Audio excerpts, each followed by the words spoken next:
Halo semuanya, selamat pagi. Perkenalkan, nama saya Muhammad Abdul Fedar. Saya dari kelas 10 IPA 3, absen 17. Pada video ini, saya akan mempresentasikan ringkasan yang telah saya buat pada buku ini, yaitu tentang permintaan, penawaran, pasar, dan harga. Apa itu permintaan? Permintaan adalah jumlah barang yang ingin dibeli oleh masyarakat dengan berbagai tingkat harga tertentu.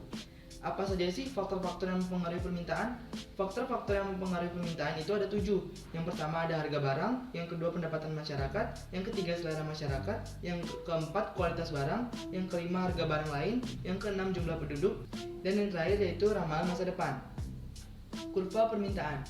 Kurva permintaan adalah grafik yang menggambarkan sifat hubungan antara jumlah permintaan barang atau jasa dengan harga dalam berbagai kondisi. Biasanya kurva akan bergerak dari atas menuju ke bawah. Artinya, semakin tinggi harga suatu barang, maka jumlah permintaan barang tersebut semakin sedikit atau menurun. Macam-macam permintaan. Menurut daya beli konsumen, ada 2, yaitu permintaan efektif dan permintaan potensial. Menurut jumlah konsumen, ada 2 juga, permintaan individual dan permintaan pasar. Sekarang penawaran. Apa itu penawaran? Penawaran adalah kesediaan penjual untuk berbagai barang pada berbagai tingkat harga dalam waktu tertentu. Apa saja sih faktor-faktor penawaran? Ada 4. Yang pertama ada biaya produksi, yang kedua teknologi, yang ketiga harapan akan mendapatkan laba, yang keempat ada faktor-faktor non-ekonomi. Kurva penawaran.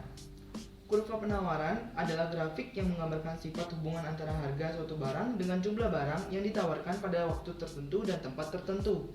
Biasanya kurva penawaran akan bergerak naik. Pasar. Apa itu pasar?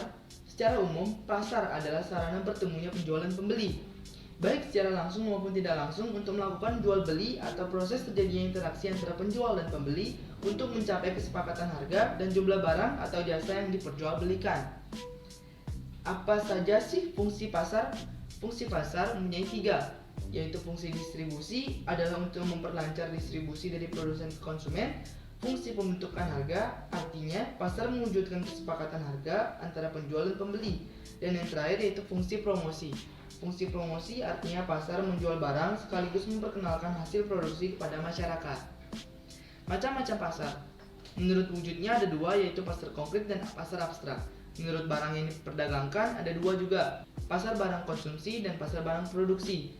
Menurut luas jaringan distribusinya ada 4. Yang pertama pasar setempat, yang kedua pasar nasional, yang ketiga pasar regional, dan yang keempat pasar internasional. Menurut waktu penyelenggaraannya ada 4 juga, yang pertama pasar harian, yang kedua pasar mingguan, yang ketiga pasar bulanan, yang keempat pasar tahunan. Menurut organisasi strukturnya, yang pertama ada pasar persaingan sempurna, dan yang kedua ada pasar persaingan tidak sempurna. Harga. Harga adalah nilai tukar suatu barang yang dinyatakan dalam bentuk uang. Harga pasar dalam ilmu ekonomi adalah harga yang disepakati pihak penjual dan pihak pembeli, dan pada harga ini, barang yang diminta sama dengan jumlah barang yang ditawarkan. FYI, harga pasar juga dapat disebut dengan harga keseimbangan, karena pada harga tersebut terdapat keseimbangan antara jumlah barang yang ditawarkan dan jumlah barang yang diminta seimbang. Sekian ringkasan tentang materi mengenai penawaran, permintaan, harga, dan pasar. Terima kasih.